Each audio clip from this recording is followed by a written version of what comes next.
Мен Улас Нұралы Алдиярұлы 89-шы IT мектеп лицей 1-ші сыныбында оқимын.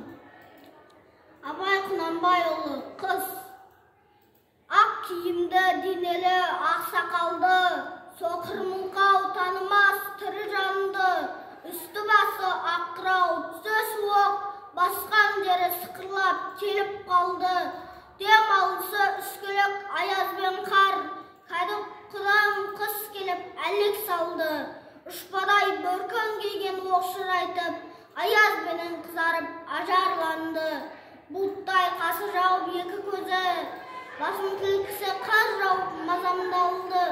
Борандай бұрқсат етіп толданғанда, алты қанат ауырда үй шайқалды. Әуескіріп жүгірген жас балалар, беті қолы домбығып үсік шалды.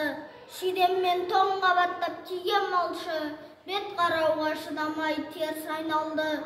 Қар тепкенге қажымас қайран жылқы, титығы қыруына азап қалды. Қыспен бірге тұмсығын салды қасқыр, малшыларым қорғылмаңдар итке малды.